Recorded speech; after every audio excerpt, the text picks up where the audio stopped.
About all the technical issues. I am not sure what has happened, but we will kick it off here. For those of you who are still with us, I appreciate you hanging around. Um, Technology issues happen all the time, including here in Silicon Valley. So we are good now. So welcome to today's episode of Black Belt Startup. Thank you for tuning in. What's new in the world of entrepreneurship? Delegation. How to delegate effectively without losing control. Here's what hit me like a truck. CEOs who master delegation grow their businesses by over 1,700% in just 3 years. 1,700%. Let me tell you something. I wish I had learned this sooner because trying to make it or to do it all by myself almost broke me. So if you're anything like me, you've poured or maybe about to pour everything into your business, like time, your energy, your passion. And I know you want things done right. So it feels easier to just handle it yourself. But here's the hard truth I had to face. No matter how much grit you've got, you can't do it all alone. And I thought, why not me? What am I doing wrong? Then that's when I realized delegation isn't just about handing off tasks, it's about trust, clear communication, and this is the tough one, letting go without losing control. I've been I've been to where you are. I've been where you are, frustrated, overwhelmed, and scared that letting go means things will fall apart. But here's what I found: when you get this right, it changes everything. So today, I want to share what I've learned about delegation, the good, the messy, and promise the life changing lessons that made all the difference for me. So if you've ever felt like you're carrying the world on your shoulders, this episode is for you. And before we dive in, a couple of housekeeping items. Always doing a quick technology check. But whether you're watching or listening live or tuning in later, I would love to hear from you. Leave me a comment, send me an email, direct message me. I'd love to know about your big wins, your small wins, your struggles, your challenges, questions that you have, whether it's about uh, you're just starting a new business and you're not sure where to start, how to start. You're looking to have a business partner with you and you're not sure about the pros and cons. You haven't done any marketing, any sales. You want maybe some tips on how to get started. Or maybe you've grown your business and you're running into bigger challenges. So let me know. I'd love to hear from you because in these episodes on Thursdays at 3 p.m. Pacific, 6 p.m. Eastern, we answer questions that come to us from our community. So make sure you follow us here or on whatever channel here on YouTube, on LinkedIn, or whatever channel you consume your content. And if it's something maybe a bit personal, you don't want to share it publicly, feel free to direct message me on LinkedIn or go to startupwithferas.com. Feras spelled Feras, like my first name, and email me there, and I will make sure to get back to you. We do get back to everyone who reaches out to us, and we keep your information all confidential. Excellent. So let's jump right into it. So what is delegation for those of us maybe who are new to management, to managing people, managing a team? If you're a business owner, you're starting to hire contractors maybe or full-time people. So what is delegation? Why is it important? Well, delegation is really, it's not just, hey, do this task for me. Hey, can you go and take care of this client? It's more than just assigning tasks. It's not about giving people work to do. It's a way of running your business. It's a strategic way to first save yourself some time, free up your time, and also empower your team to do the work that you hired them to do. So that's what delegation is. And then why does it matter? Because it's simple. Effective delegation is the key to scaling. Without delegation, you risk burnout and then also miss opportunities because you're so busy in doing everything, and then you will stall your growth. So You simply cannot do everything alone. And the sooner you accept that fact, the sooner you accept the fact that you can't do everything by yourself, the faster you'll be able to grow the business, the faster you'll see results. And there are tangible benefits of delegation. So and it's the benefits are for you, as I mentioned earlier, also for your for your team members. So for you as a business owner or even as a manager, when you start to delegate and you delegate effectively, you can then focus on high impact work. So instead of spending your time on routine tasks, you can concentrate on strategy, on building relationships, and everything and anything else that is related to growing the business. You can also improve time management. So delegating tasks mean you get your time and energy back. So instead of juggling everything, you can focus on the things that truly move the needle. And I'll go over some examples in a bit. Now, for the benefits for your team members, you are empowering your team because you are giving them the chance to grow, take ownership, and show you how great they are and how can they can take care of your project initiatives and your customers. So this builds their confidence and allows them to contribute to your business success in so many different meaningful ways. In addition to that, when you delegate and you delegate effectively, you start to foster creativity and innovation. So you're giving your team the freedom to approach tasks their way, and that leads to fresh ideas, to things you haven't been thinking about, opens up opportunities and solutions that you might not have considered previously.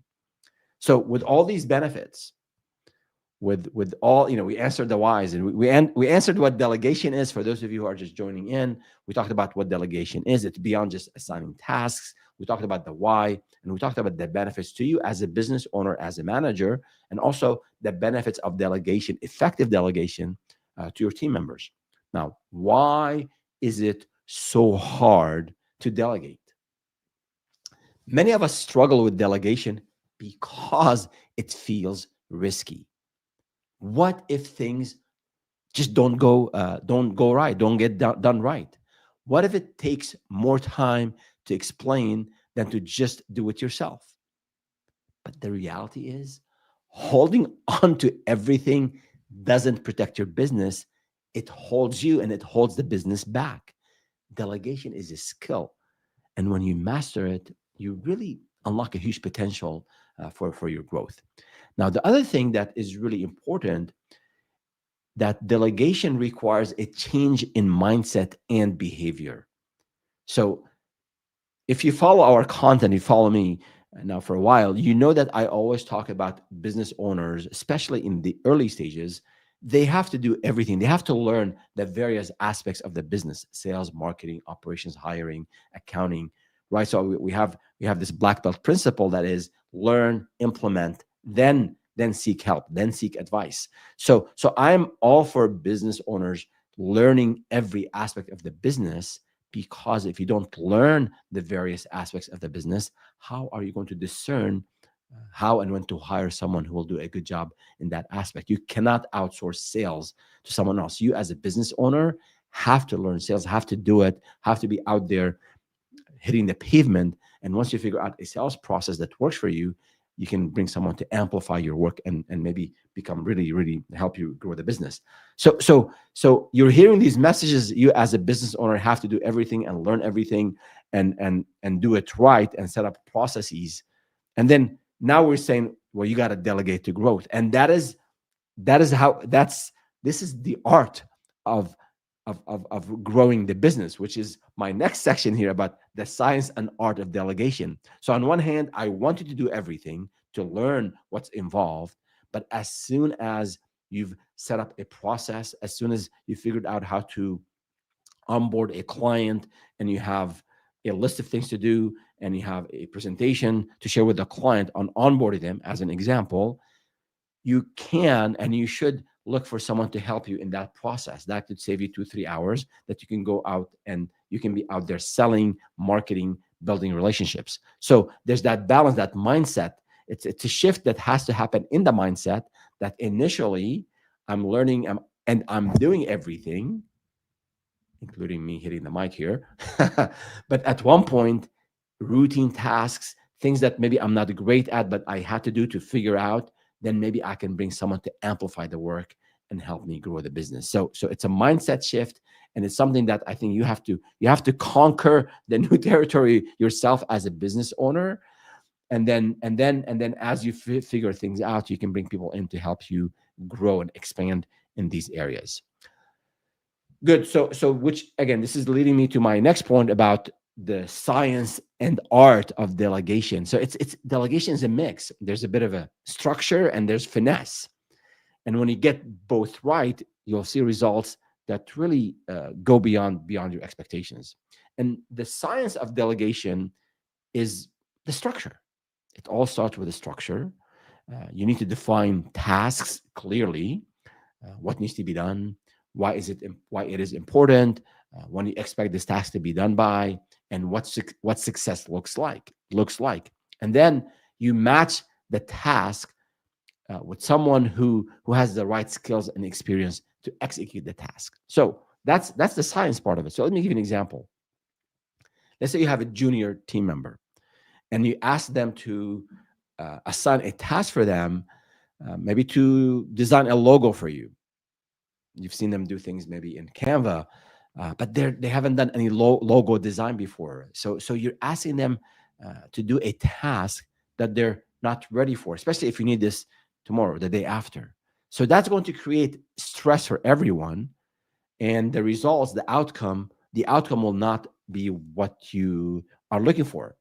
So you want to set them up. You want to, whoever you're assigning the tasks or the projects or the initiatives to, you want to set them up to succeed by aligning tasks to their strengths. So that's the science part. Okay, the structure, the task, matching the task with the person who has the talent, the experience to complete that task. Now, the art of delegation, the art part of delegation is, I think this is where most people stumble. It's because they think it's just handing over a checklist, or you know maybe I can just give them this task and disappear, come back in a week, and they're done. So there's managing this process or keeping an eye on it without micromanaging. You want to monitor the progress, maybe set some micro milestones. Let's say there's a milestone to deliver a document to a client in 2 weeks. So instead of waiting 13 days, like one day before the deliverable is due, and checking on your team members whom you assigned the task to, maybe you can have three milestones: one 3 days after you assign the task, one next week, and one the day before. This way, you are checking on your team member, and then you're making sure if there are issues, you're providing feedback. If they're a bit off track, you get them back on track. If they misunderstood the request, you have time to show them what you mean, intended to communicate, and what the client's expectations are. So this is, again, there's no formula for this, but the larger the task, the larger the initiative, the larger item that you are delegating, the more attention you want to give to this art part of it, that you are there for your team members. They might not have all the resources they need. They might be waiting on you to give them maybe certain budget or other resources. So you want to have that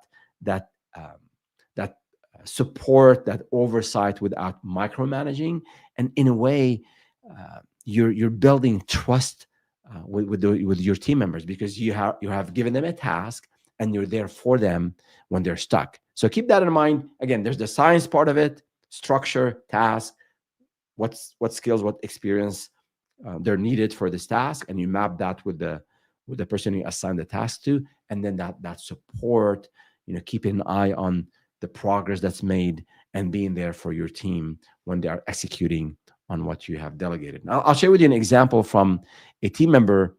This is from a few companies in the past where we're selling business to business. We have these significant 5 and 6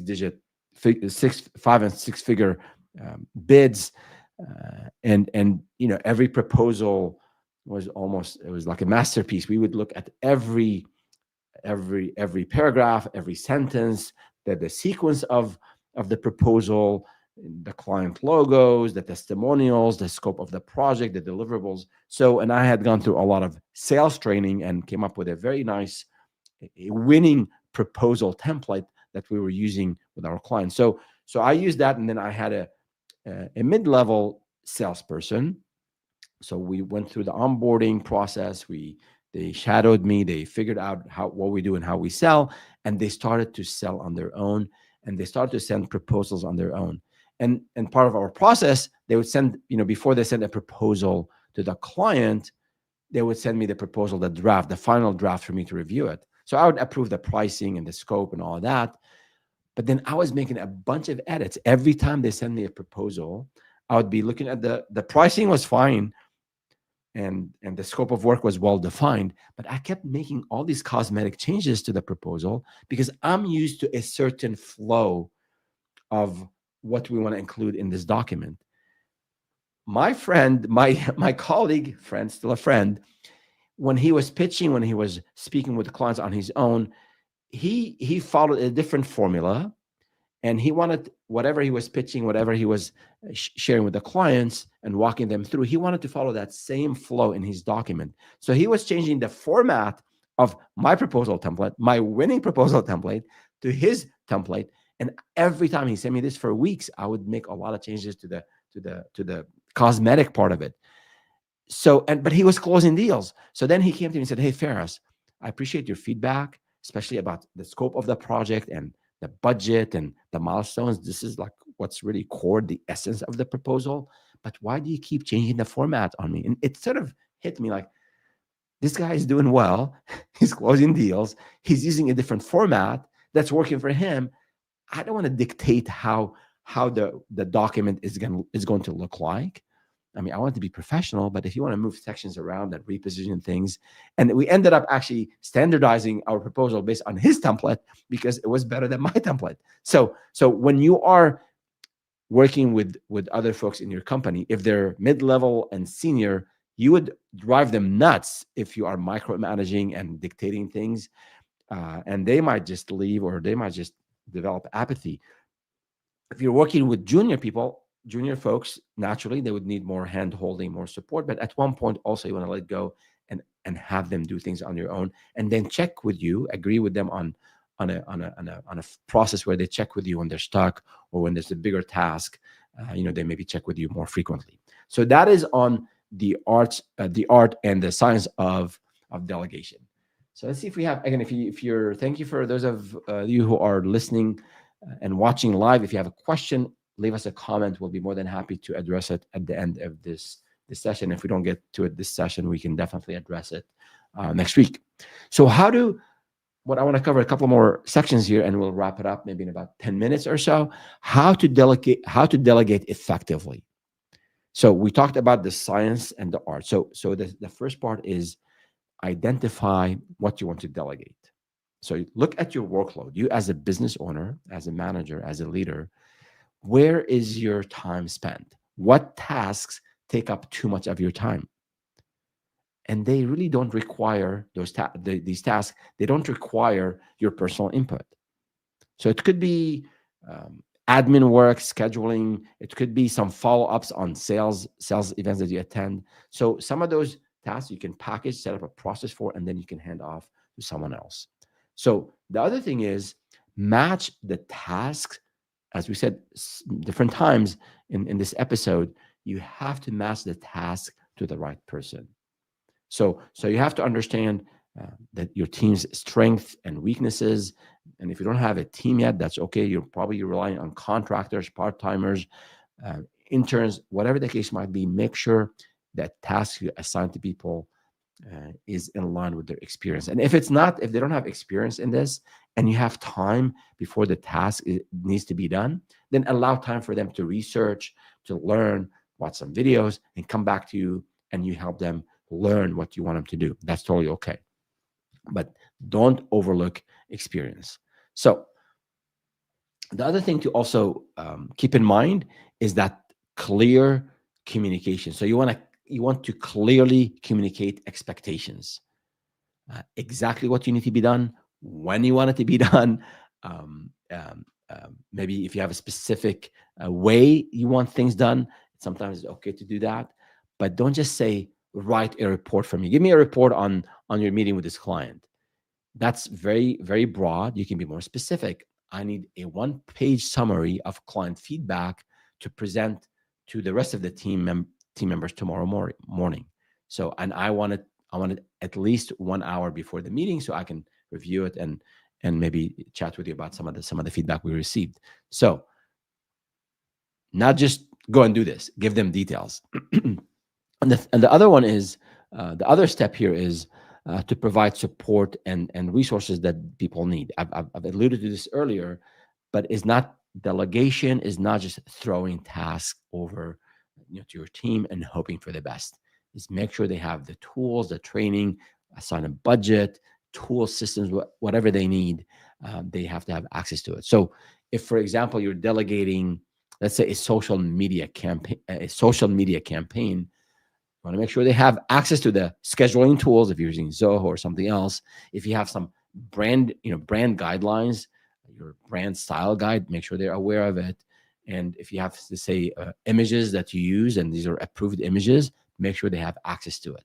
So without access to these elements, it's going to be really hard for them to produce something that is in line with your brand and your messaging and what you have, maybe doing things on your own. And the last thing here is about setting deadlines and milestones. And I think that's these deadlines and expectations, they create accountability. So you should be very specific. You say, I need the first draft by Friday. So this way you have time for revisions before the final deadline next Wednesday. And again, if you're in a crunch, maybe you're tempted to do things on your own, understandable. But at times you can maybe delegate part of the deliverable, so this way you can have more time to maybe get the input from the team member, bundle it all in, and that will make up your final deliverable to the client. So that is those are steps will help you delegate effectively. And then in terms of accountability and tracking, definitely, you hear me say this all the time, I want you as a business owner just to use systems and processes, inexpensive systems initially. So using task management tools like Asana, Trello, um, uh, we use Notion, Basecamp, whichever one you have. I think it doesn't matter early on. Eventually, as your needs evolve, you might need different tools, but use a tool to manage your task. This is the task. We have 10 tasks. I'm doing 3, you're doing 7. Here's when they're due. Here's who owns what. That helps a lot, especially as your company gets larger. Now, the other thing is schedule a regular check-in, especially if you're doing a lot of delegation. Make sure you have 15 minutes a week or maybe 30 minutes a week where you speak, review progress, address questions, and offer guidance. And then when you provide feedback, as I always say, the way you as a business owner, as an entrepreneur, the way you behave, the way you communicate with the clients, with your team members, that sets the tone for the entire organization. The way you deal with team members when there are issues, when they make a mistake, that's culture. So feedback isn't about just pointing out mistakes. It's about showing your team how to improve. If something goes wrong, explain what happened and why it matters. So you can say, for example, this section of the report did not address the client's main concern. This is going to lead to confusion. So next time, please focus on highlighting the top priorities, up front. Again, depending on the service, depending on what you're delegating, things won't be done the way you did them. That's just how we're all different, right? But everyone can follow a specific process.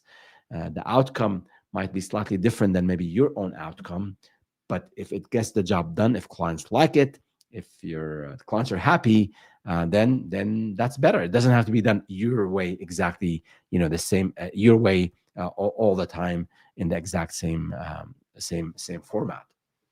So, and then as always, in terms of reviewing, adjusting as needed. If a team member is struggling with a task, especially if it's like every time you give them a task, they're just struggling with it. Again, no pointing finger, just sit down, not in the heat of the moment, maybe, but a day later and say, like, okay, we've been having these issues. I've been expecting you to deliver, with this frequency at this time, and these are the deliverables. Like, what's going on? Okay, so maybe they're just very busy. Maybe they're not clear. Maybe they didn't think it was that important to you to do things at a certain time. Maybe they have their own interpretation of what's important from a maybe, let's say, like when you launch when you schedule your social media post. Maybe you want it to be done 9 a.m. and they had a reason to do it at 2 p.m.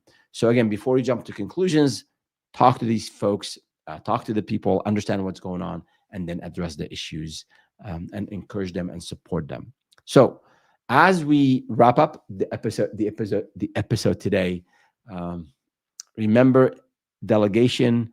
Remember that you're building a business. Remember that you're building systems. Remember that you're setting the tone for your teams. This is the culture that you're creating. So delegation isn't just about lightening your workload, although this is one of the benefits, but it's also about scaling your impact. So when you let go of the right tasks, you create space you create mental space and actual physical space and time space for you to think and execute on bigger opportunities. And you create a culture where people feel motivated, they want to deliver, they want to do their best work. And when your team knows you trust them, they'll take ownership and they'll strive for excellence and make you proud. And at the end of the day, help the bottom line. So start small. To summarize, start small, choose one task this week to delegate if you haven't done this before. Use the steps we talked about earlier in terms of building trust, clarity, and accountability, and build this muscle of delegation. It's a skill you can master. And when you do, the possibilities are endless. So start today. You've got this. So again, thank you so much for being with us here. I do want to say a couple of things. If you are liking this content, if you're whichever platform you're on, hit the like button, leave us a review. If you're listening to the podcast, if you're on YouTube, check out our channel, Startup with Feras, Feras, that is, and share what you're hearing, share what you're listening with those who would benefit from it, and click the like button and leave us a comment. We would appreciate it. And we have our Black Belt Startup program. You can check it out at blackbeltstartup.com. It is a training and coaching program. We have a complete curriculum from vetting the idea all the way to growing the team, sales, marketing, business planning, hiring people, all of that. Available content, over 50 or so modules. And then part of that program, we have weekly office hours. So if you're getting stuck on in your business, you can come to the office hours and I'm there to help you and assist you overcome the challenges. And then we also provide with an individualized roadmap. So check it out at blackbeltstartup.com. And then, as we always say, this with my background in martial arts, we've, things that have helped me grow and taste some of the success is these principles, these time-tested, time-honored principles, both in business and in martial arts that help me grow, and I hope to pass those on to you. And then last but not least, there's no annual obligation. This program is month to month, so check it out. I think you get a lot of value. And then if it's not something for you, then there's no long-term commitment. That's it for today. Again, leave us a question, leave us a comment, let us know what you think, and we appreciate you and appreciate the community all the time. See you next time.